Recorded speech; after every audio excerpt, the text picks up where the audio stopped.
है ये जो गुलाम है उनके अधिकार कुछ नहीं है। ना वो जमीन खरीद सकते हैं, ना घर बना सकते हैं, ना मकान के मालिक हो सकते हैं। इसलिए हमेशा राजा की कृपा पर निर्भर रहना है उनको। हमेशा राजा को खुश करना है ताकि उसकी दया बनी रहे और वो घर में रहने की परमिशन उसको देता रहे। राजा की दया दृष्टि खत्म तो उसको मार डालेगा या निकाल देगा घर के बाहर। उसका अपना कुछ अस्तित्व नहीं, अपनी कोई हैसियत नहीं, अपना कुछ मतलब नहीं। अच्छा, इसमें कभी कभी राजा को दया आ गई तो कुछ को उसने आजाद कर दिया कि जाओ अब तुम आजाद हो गए। तो ये जो आजाद हुए लोग हैं इनके बारे में अरिस्टोटल कह रहा है कि किसी भी समाज के टोटल पॉपुलेशन के 5% से ज्यादा को आजाद नहीं रहना चाहिए, नहीं तो बिगड़ जाता है। अरिस्टोटल कह रहा है, मैं नहीं कह रहा हूं, अरिस्टोटल कह रहा है। अरिस्टोटल कह रहा है कि किसी भी समाज में जो टोटल पॉपुलेशन है उसका 5% से ज्यादा स्वतंत्र नागरिक नहीं होने चाहिए, बाकी सब गुलाम। माने 95% को गुलाम बना के रखना है, 5% को स्वतंत्र रखना है शासन चलाने के लिए। और ये जो 5% लोग हैं इसी में सब आ जाएंगे, व्यापारी आ जाएंगे, उद्योगपति आ जाएंगे, राजा आ गया, गवर्नर आ गया, उसमें काउंसिल आ गई, मिनिस्टर आ गए, सेनेटर्स आ गए, राज्यसभा सदस्य लोग जो भी हैं उनके, ये सब जो रूलिंग क्लास है वो ये 5% में है। 5% रूलिंग क्लास है, 95% को तो सिर्फ ऑर्डर फॉलो करना है। इसी को उसने डेमोक्रेसी भी कहा है। हाँ, यही डेमोक्रेसी है। ये तो कहने की बात है, असली तो ये है कि आपको 95% को गुलाम बना के रखना है। अब गुलाम बना के रखने का एक पीरियड में एक तरीका, दूसरे पीरियड में थोड़ा बदला हुआ एक दूसरा तरीका। अब मैं बताता हूं। पहला पीरियड है राजा महाराजाओं का, ठीक है। तो यहां भी राजा महाराजा होते हैं, वहां भी होते हैं। तो वहां का जो राजा है वो कंट्रोल करता है पूरी प्रजा को। थोड़ा थोड़ा इसमें बदलाव आता है। तो बदलाव आता है तो क्या होता है, 8-10 राजा मिलकर एक कोई ग्रुप बना लेते हैं या कोई कार्टेल बना लेते हैं या राज्य बना लेते हैं, वो मिलके कंट्रोल करते हैं। हो गया, हाँ, एम्पायर जैसा खड़ा कर लिया। मैं बड़ा हो गया, बाकी मुझसे छोटे छोटे 10 हो गए, 20 हो गए, 50 हो गए, सबने मिलके बना लिया। तो सबके गुलाम लोग वो बड़े राजा के गुलाम हो गए। तो जो चक्रवर्ती है यूरोप में, वो चक्रवर्ती ऐसा है कि एक राजा, उसके अधीन 100 राजा, 100 राजा की पूरी प्रजा। अब जब अरिस्टोटल ये कह रहा है, और फिर मैं वो बात याद कह रहा हूं, the whole of European civilization is a foot note of Aristotle. माने अरिस्टोटल ने जो कहा है वही यूरोपियन सिविलाइजेशन का मर्म है पूरा। तो अरिस्टोटल जब ये कह रहा है कि 5% से ज्यादा को स्वतंत्र रहने की जरूरत नहीं है, 95% को गुलाम ही रहना चाहिए, तो अब उनके लिए सारी व्यवस्थाएं बनानी है। तो उन्होंने, देखिए, ये जो पार्लियामेंट्री डेमोक्रेसी है ये 14वीं शताब्दी का है। मैग्ना कार्टा की कल बात चल रही थी ना, उसमें से पार्लियामेंट्री डेमोक्रेसी आया। तो मैग्ना कार्टा का चार्टर क्या है, कुछ लोग आपस में मिलकर संधि कर रहे हैं, उसमें राजा ही ज्यादा है, वो मिलकर तय करते हैं और वो तय करके एक वो बना लेते हैं, स्थान बना लेते हैं। और वो ये कहते हैं कि हम अलग अलग जगह अपने महल में बैठे, आके सब साथ में यहां बैठे। तो उसको पार्लियामेंट कहा है उन्होंने, जहां पर ये राजा और राजा के साथ के जो रूलिंग क्लास के लोग आके बैठे, मिलजुल कर कुछ फैसला करें, तो वो पार्लियामेंट हो गया। अब वो पार्लियामेंट के नीचे जो कुछ चल रहा है वो पार्लियामेंट्री डेमोक्रेसी हो गया। तो अब इसमें तंत्र कैसा बनेगा, तंत्र ऐसा बनेगा कि राजा मुख्य है, राजा के नीचे उसका साथ रूलिंग क्लास है। तो रूलिंग क्लास का एक ही काम है, नीचे से सब लाना, राजा को देना। फिर राजा की इच्छा है उसमें से क्या खर्च करना, क्या नहीं करना। तो ये जो टैक्सेशन का सिस्टम आया उनके यहां से, वो इसमें से आया कि सारा टैक्स इकट्ठा करो, राजा के पास लाओ। टैक्स इकट्ठा करने के लिए पूरा क्लास है, वो क्लास इकट्ठा करके लाएगा, टैक्स राजा को देगा, राजा उसमें से डिस्ट्रीब्यूट करेगा। तो वो डिस्ट्रीब्यूशन किस तरह का, 25% राजा ने अपने पर्सनल पॉकेट में रख लिया, 25% राजा ने चर्च को दे दिया, और जो बचा हुआ 50% है वो रूलिंग क्लास में डिवाइड हो गया। अब नीचे क्या गया, कुछ भी नहीं, नीचे देना ही नहीं है, नीचे कुछ देना नहीं है। अब नीचे देना है तो कितना देना है, तो अरिस्टोटल उसके लिए भी कह रहा है। अरिस्टोटल कह रहा है कि ये जो गुलाम लोग हैं इनको अगर पगार किसी काम के लिए दी जानी चाहिए तो उतनी ही दी जानी चाहिए कि वो सिर्फ जिंदा रह सके। ज्यादा पैसा उनको खराब करेगा। तो मजदूरी उतनी ही मिलनी चाहिए किसी गुलाम को कि वो जिंदा रहे।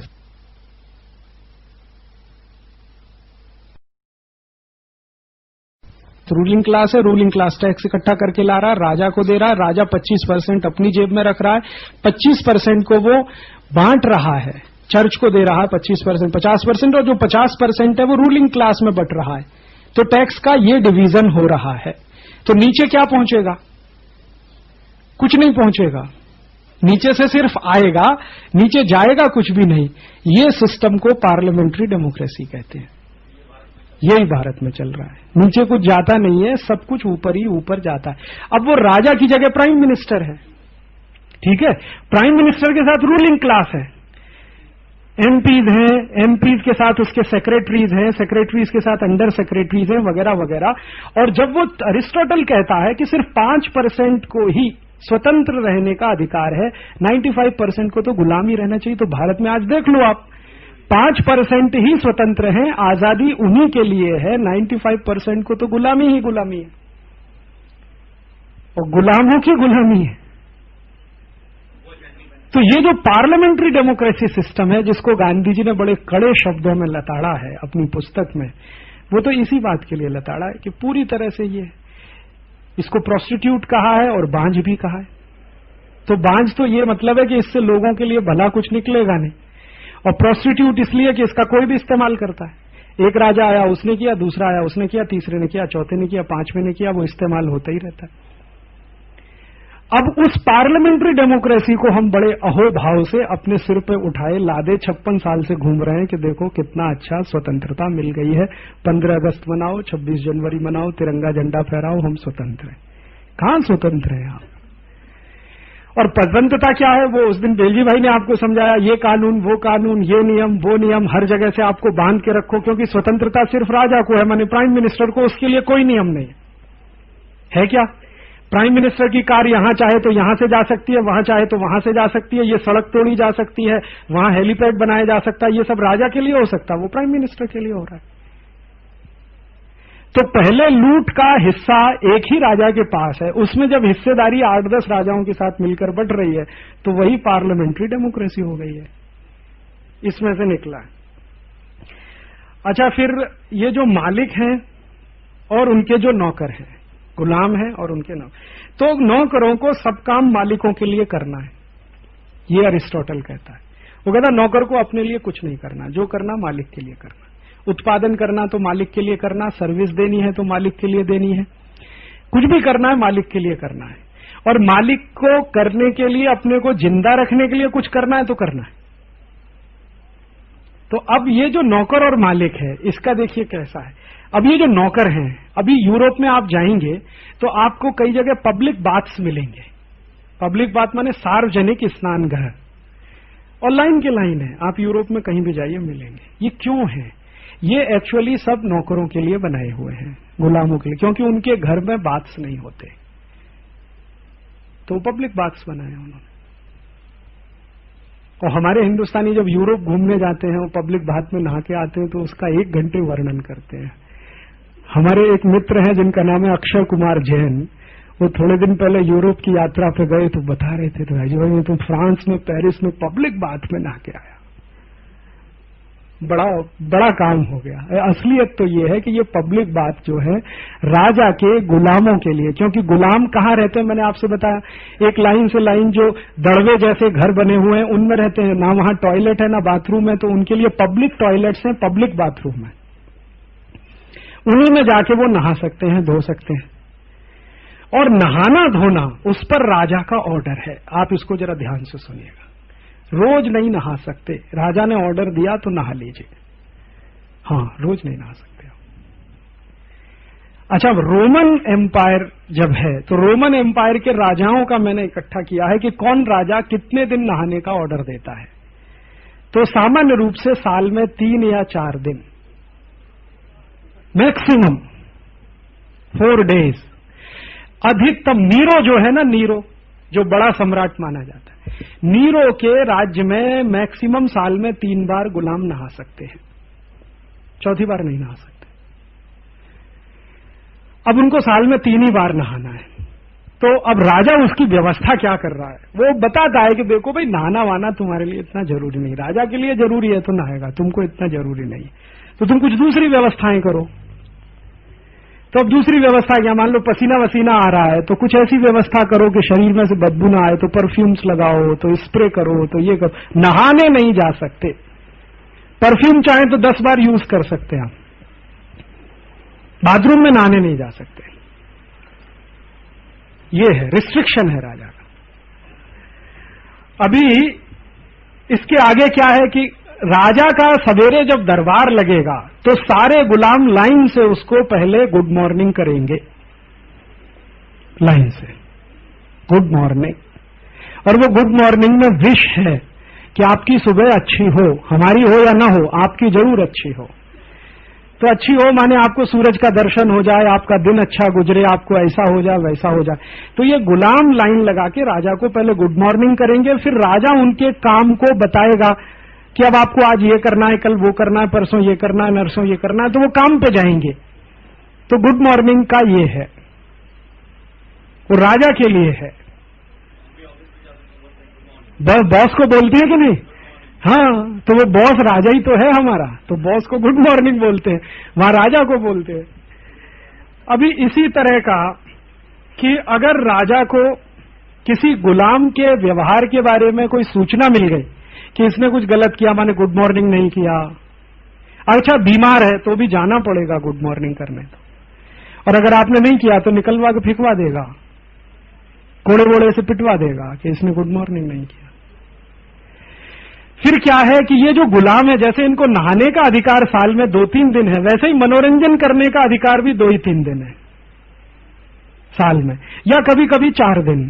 कभी राजा बहुत लिबरल है तो साल में 10 दिन मनोरंजन करवा दिया, लिबरल है, बहुत है, उदार है, बड़ा दयालु है, कृपालु है, क्योंकि साल में 10 दिन मनोरंजन के लिए देता है। तो मनोरंजन में क्या है, एक तरफ राजा का मचान बना है, वहां राजा बैठा, उसका परिवार माने रूलिंग क्लास, नीचे सब गुलाम बैठे हैं, सामने कुछ हो रहा है, कुछ नाटक हो रहा है, कुछ नौटंकी हो रहा है, तलवारबाजी का खेल हो रहा है, वगैरह वगैरह। अब इसमें प्रॉब्लम क्या है? प्रॉब्लम यह है कि राजा हंसेगा तो गुलाम हंसेगा। हाँ, सुनिए आप इस पे, राजा हंसेगा तो गुलाम हंसेगा। राजा को हंसी नहीं आती, आप नहीं हंस सकते। अगर आपने किया तो एटिकेट के विरुद्ध है ये, आप सभ्य नहीं है, आप सिविलाइज्ड नहीं है। अब ऐसा हो जाता था कई बार कि राजा को हंसी नहीं आई लेकिन गुलामों को आ गई, तो खड़ा करेगा और अगले दिन कोड़ों की सजा, 10 कोड़े इसको मारो, 20 इसको मारो, 50 इसको मारो, 100 इसको, सजा है। तो ये है, और इसी को वो गुलामी कहते हैं, और ये अपने लोगों के लिए कह रहे हैं। अच्छा, और समाज में राजा जब जा रहा है, पालकी निकल रही है, तो गुलामों का पहला कर्तव्य है कि लाइन लगा के उसको सलाम करें। तो रॉबर्ट क्लाइव की वो जो कहानी मैं सुनाता हूं ना आपकी कैसेट में, वो यही कहानी है। रॉबर्ट क्लाइव कह ये रहा है कि मेरे राज्य में अगर ऐसा कोई करे तो समझ में आता है ये हिंदुस्तानी भी मुझे सलामी देने के लिए सड़क के किनारे खड़े, इसका माने ये तो गुलाम होने की तैयारी में है, मन में आ गया है इनके। तो राजा की सवारी निकल रही है, तो सवारी निकल रही है तो सड़क के दोनों तरफ लोग खड़े हुए हैं, वो ये सब कर रहे हैं। अच्छा, ये जो एक और अरिस्टोटल की बात बताता हूं। अरिस्टोटल ये कह रहा है कि राजा बिना रिश्वत के तो नहीं चल सकता, रिश्वत तो चाहिए। और वो ये कह रहा है कि ये सिस्टम में करप्शन तो जरूरी है। तो मैंने कहा ना, टैक्स आया, 25% राजा ने अपनी जेब में रखा, ये क्या है? करप्शन नहीं है? टोटल टैक्स आया, उसका 25% राजा ने अपनी जेब में रख लिया, करप्शन है। अब अरिस्टोटल कह रहा है, उसको जस्टिफाई कर रहा है कि ये तो चाहिए ही नहीं, तो राजा काम कैसे करे? और 25% बांट लिया, चर्च को दे दिया, और 50% बांट लिया उसके सब अधिकारियों ने, तो आपके हिसाब से 100% करप्शन हुआ कि नहीं हुआ? तो वो तो उनकी सोसाइटी का अंग है करप्शन। और बाद में इसको दूसरे तरह से भी कहा जाता है, बार बार आपने सुना भी होगा कि ये जो सेंट्रलाइज सिस्टम है, करप्शन उसके लिए बहुत जरूरी है, बिना करप्शन के सेंट्रलाइज सिस्टम नहीं चलता, तो राजा का तंत्र भी नहीं चलता। वो कह रहा है अरिस्टोटल कि रिश्वत तो है, जरूरी ही है, और वो बटी हुई है, राजा है उसको सबसे ज्यादा मिलेगी, उसके नीचे चर्च को मिलेगी, उसके नीचे उसके जो रूलिंग क्लास के लोग हैं, अधिकारी हैं, उनको मिलेगी। और अगर कोई ऐसा करने में विफल रहे तो सजा है अधिकारियों को। और टैक्स के सारे कानून ये आई हुई रकम का बंटवारा करने के लिए ही हैं वहां पर, जितने भी टैक्सेशन के लॉज हैं, कि रकम आ गई है लोगों से, अब उसका बंटवारा कर लो। अब देखिए एक महत्व की बात, अरिस्टोटल क्या कह रहा है और फिर बाद में नियम बनता। अरिस्टोटल ये कह रहा है कि राजा जो भी आदेश दे वो ऐसी भाषा में होना चाहिए कि गुलामों को कभी भी समझ में ना आए। अरिस्टोटल कह रहा है, तो नियम वही है। तो राजा जो है इतनी अधिक घुमावदार और जटिल और खराब माने जटिल शब्दों का प्रयोग करके आदेश दे, और वो आदेश ऐसा हो जो किसी भी गुलाम को समझ में ना। गुलाम में कौन है? 95% क्लास, आप ध्यान रखना। तो 95% क्लास को समझ में नहीं आए ऐसा आदेश राजा को देना है। समझ में किसके आए? वो जो 5% उसके साथ हैं उनके समझ में आए। तो थोड़ी देर पहले मैं कह रहा था ना, ये गेट एग्रीमेंट समझ में नहीं आए, तो ये बनाया ही नहीं आपके लिए, तो ये तो बनाया गया है वो 5% क्लास के लिए जो राजा के साथ मिलकर लूटखोरी में लगा हुआ है। तो आप जब बार बार कहते हैं ना, यूरोप में जितने भी कानून बनते हैं, नियम बनते हैं, सबकी भाषा बहुत क्लिष्ट होती है, उनके शब्दों को पढ़िए तो रेटरिक ज्यादा है। एक शब्द मिलेगा नॉट विद स्टैंडिंग, जगह जगह जगह जगह जगह जगह नॉट विद स्टैंडिंग, कुछ मतलब नहीं लेकिन आएगा, क्योंकि वो उनकी परंपरा है।